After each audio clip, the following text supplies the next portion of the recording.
we picked up an RGB light switch that lights up the face of the switch. Also has an RGB status light. We're going to do a teardown and see how we figure out all the pins and figure out where to solder and how to flash Tasmota. Let's check it out.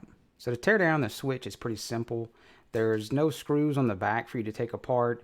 That's all for the wiring terminals for your neutral, your live, and of course your load, as well as the ground. This kind of reminds me of the Z-Wave type switches where they have the little fins on the side to help dissipate the heat. And of course, these are just like those. You can take some pliers and snap these off if you need to put a switch next to another one where it didn't have enough room. So the switch is really easy to take apart. Basically, if you'll notice, there are 4 little tabs. There's 2 on each side. Just take like a screwdriver or a spudger or something, and you can just push those little tabs and the face will come off fairly easy. Just like that's a simple diffuser along with the tabs that push the button when you push the face of it. So now zooming in a little closer look, there is the face, and actually is a reflective material, and that's to reflect the LEDs through the diffuser itself.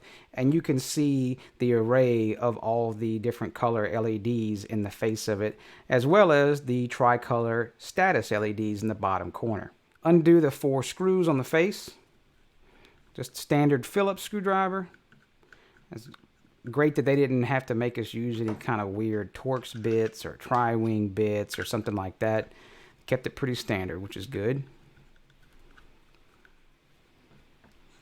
And just take your time pulling this apart because it does come apart pretty easily, and you want to be able to see how to put it together again, or you could just of course watch this video in reverse. So this front little faceplate just pulls off. There is the ground that comes with it, and then you'll see the face of it with the LEDs. It's just a simple board that plugs in. If you take your spudger and pull up on the side, or let's use a screwdriver and pull up on the sides of it, this board will come unplugged. Just take your time and be careful. The little board comes unplugged. See, it has little pins. Great. Enjoy being able to easily take something apart and put it back together without unsoldering anything. So put that to the side. So already you can see the RF module with the flash memory and the ESP8266. A little white shroud right here just comes apart. Just simply pull it off. And you'll notice there's another board. So there's 3 levels of boards that are in this switch. This one will pull off, and there's the button. You can see it's a little clicky button for turning the light off and on.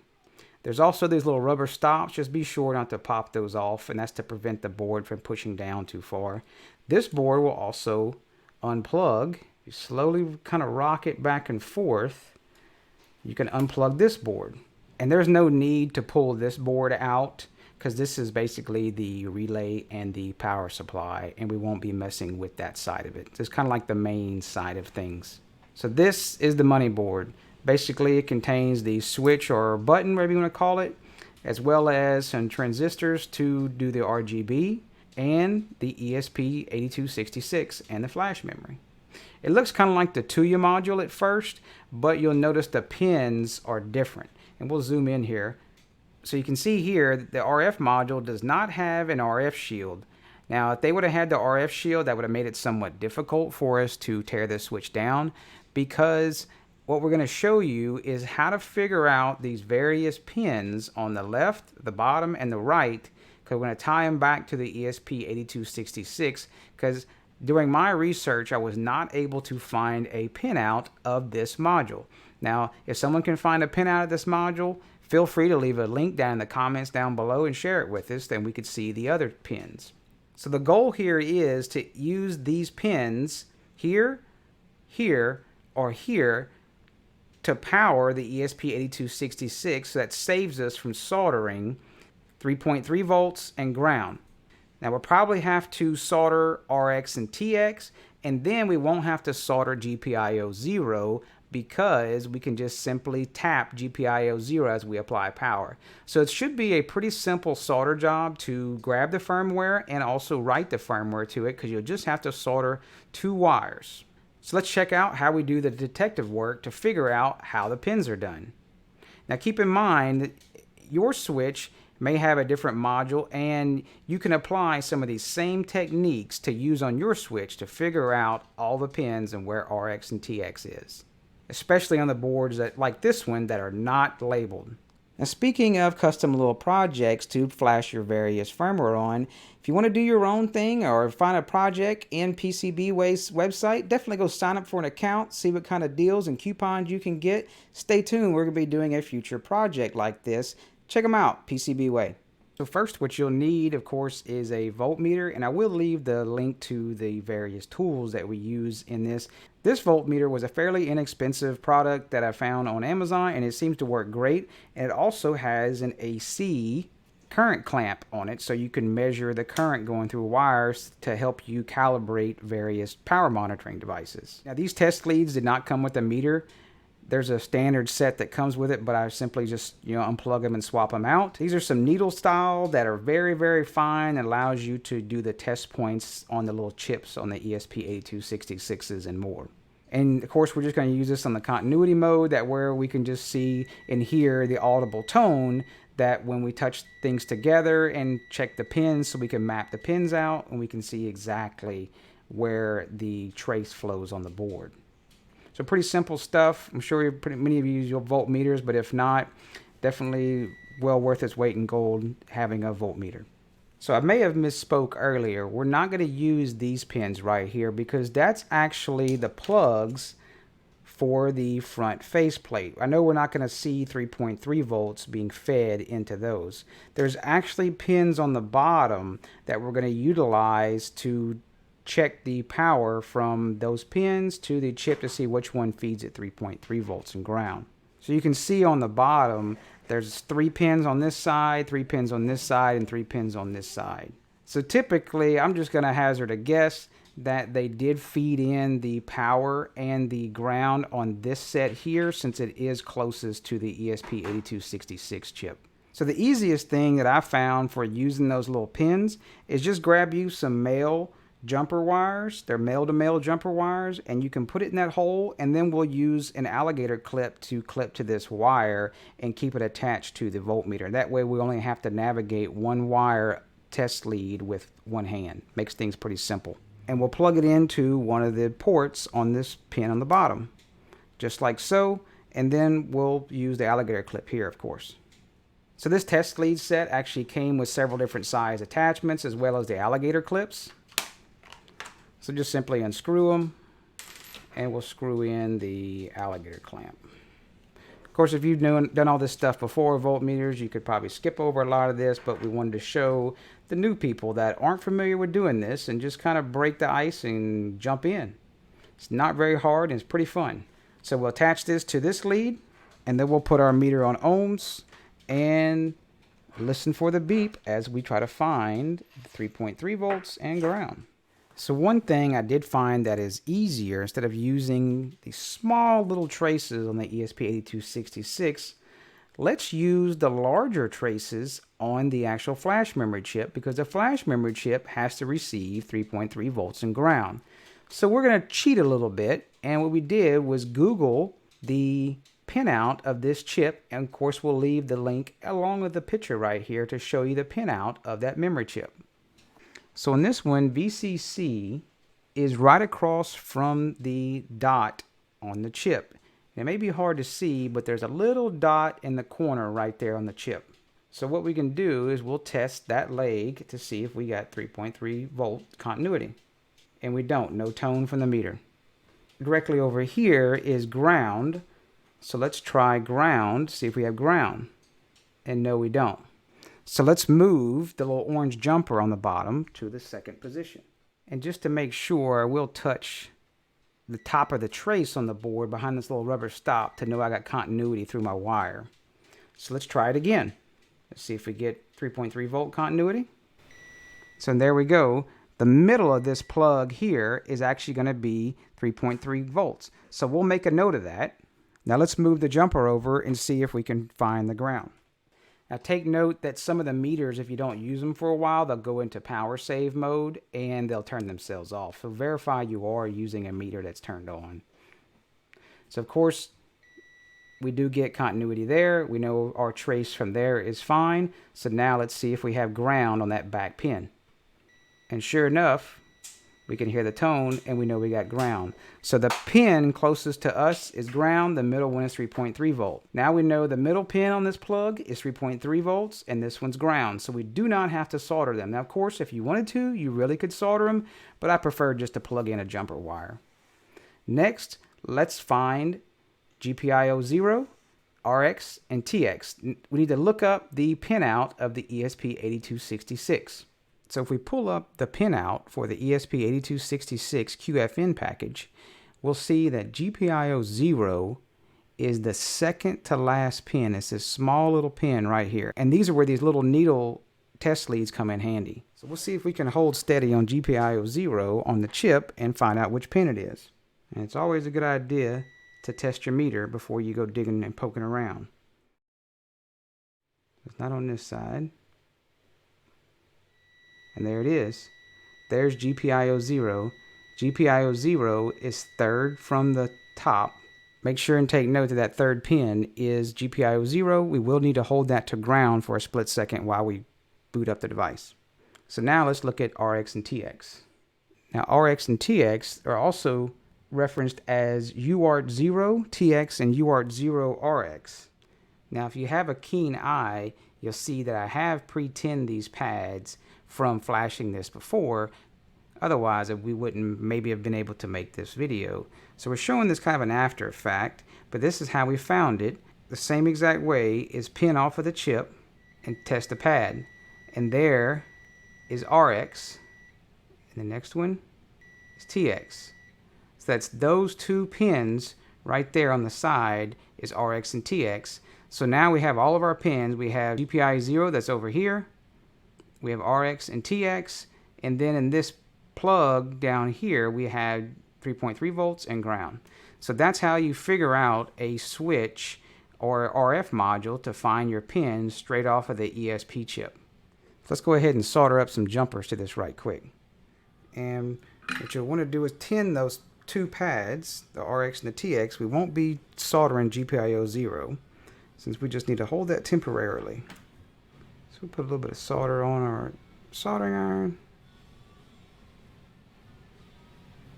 Watch that one capacitor right there. You don't want to pull that off the board. So then once we have the solder on the pads and have the solder tinned on the wires, we'll just use heat and pull them together. And at one angle, it does look like that is touching the other pad, but if we do rotate it down, you can see it's not touching that pad. There is an air gap in between. So great, that's RX and TX. The only thing we got to solder to it is those two wires. Next we'll use our USB flasher and connect it to 3.3 volts, RX, TX, ground, and GPIO 0. So the middle one was 3.3 volts in this plug. And the ground was on the left. And then we'll use another jumper to go for GPIO 0 off the ground.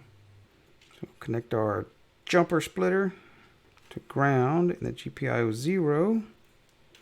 So next what you'll do is make sure and hold GPIO 0 to ground, which is that third pin from the top. So go ahead and get your Node MCU Pi flasher ready and we'll flash it up.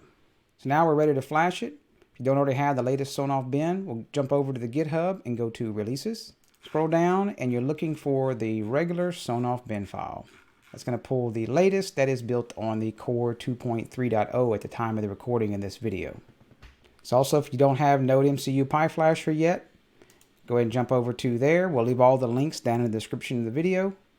And don't click the antivirus report links. You do want the assets. Since we are using Windows 10, we're going to download the 64-bit version. Once you've downloaded those, you'll need to open it up. A couple quick settings. You'll want to go ahead and click the COM port and take a note of which COM ports you have already. We don't have the USB flasher plugged in yet, so we'll know when we have the third one plugged in if you may have another COM port already. If not, you don't have any, that's great. But as in my case, I have 11 and 12 showing, probably due to Bluetooth or something else like that.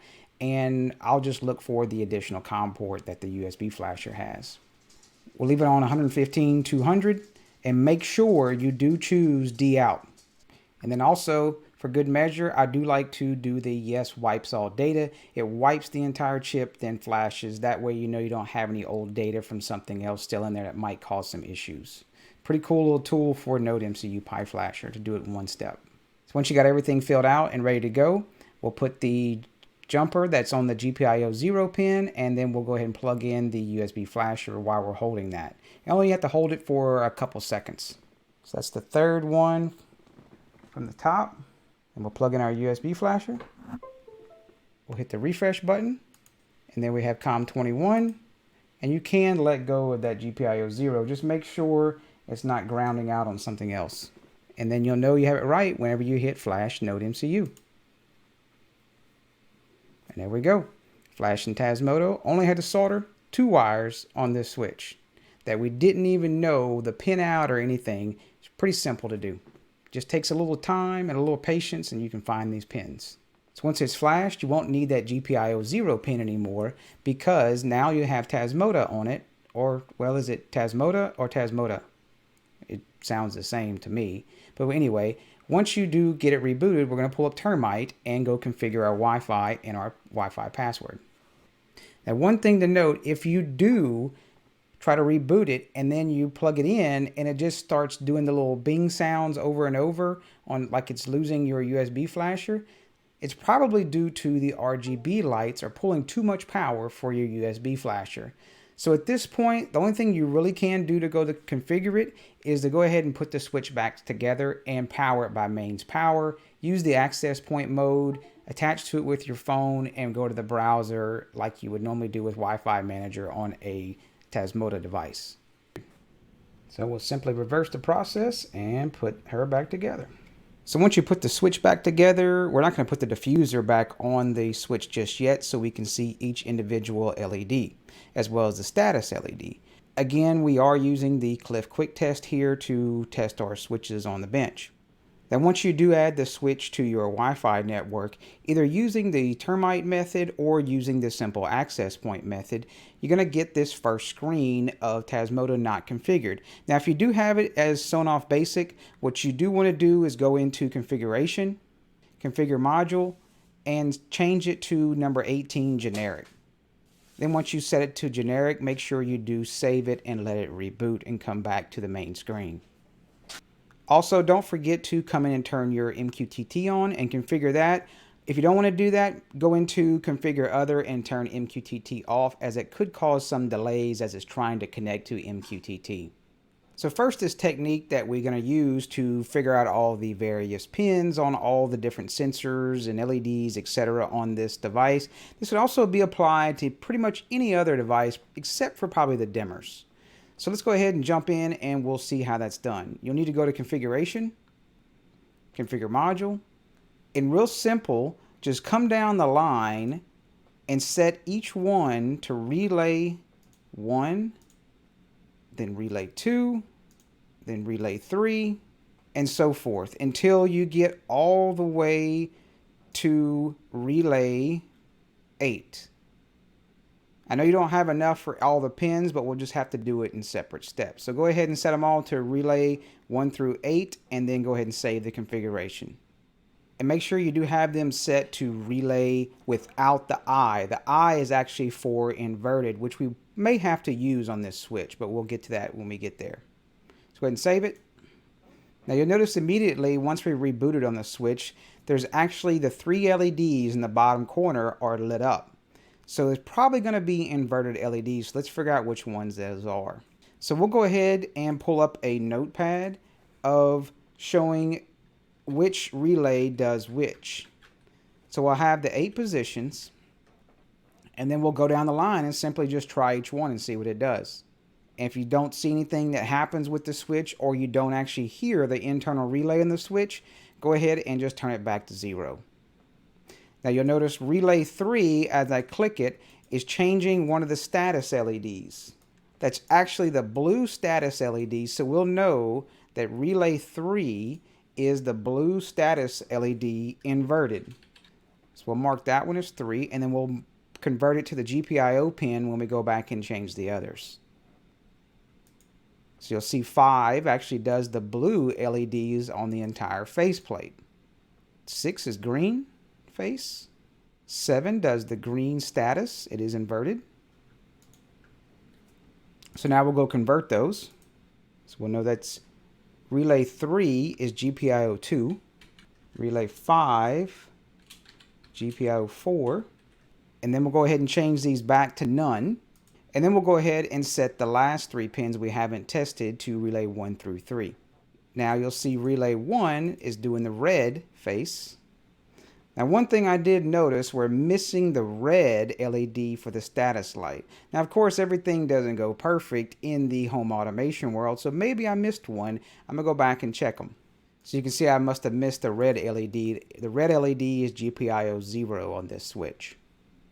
So let's go ahead and configure the LEDs, and we'll have to figure out what is the actual switch button on the face itself. So first we'll want to do is set relay 1 to the actual relay of the switch itself that turns the light actually on and off in the room. Then for the face of it, we're going to set those to PWM 1, PWM 2, and PWM 3 so we can actually control the RGB aspect of the face itself. And you'll want to do them in RGB order. So GPIO 14 will get PWM 1. Now at first glance you would think, hey, let's go ahead and set the status lights to also PWM 4, 5, and then 6. No, you cannot do that. As of the time of this with Tasmota, and probably not anytime soon, you cannot control 2 independent PWM RGB lights, only one. The other PWMs are designed for like cool white, warm white, etc. So instead, what we're going to do, it will set those as relay 2I, because remember they're inverted. Inverted means that the LED is backwards. So we'll set the red status light, which was GPIO 0, as relay 2I. Then we'll need the blue status, which is GPIO 2, and we'll set that to relay 4I. But let's go ahead, take this one step at a time. We'll save it, and we'll verify that we can change the colors of the RGB face as well as the status and change the actual relay state. So we'll start with relay 1. That's actually clicking the actual relay of the switch itself internally. So great. Relay 2, that does red. Perfect. Relay 3 does the green. So actually to try the different colors, we can pop down to the console and we can type in a color command. That is a 3-color command. So we can do color 50, 0, 0. And that number is going to be from 0 to 255. So it should give us a red color. Now if we want to do a brighter, we could do 200. And that'll give us a brighter red. Next, let's go find the actual switch button.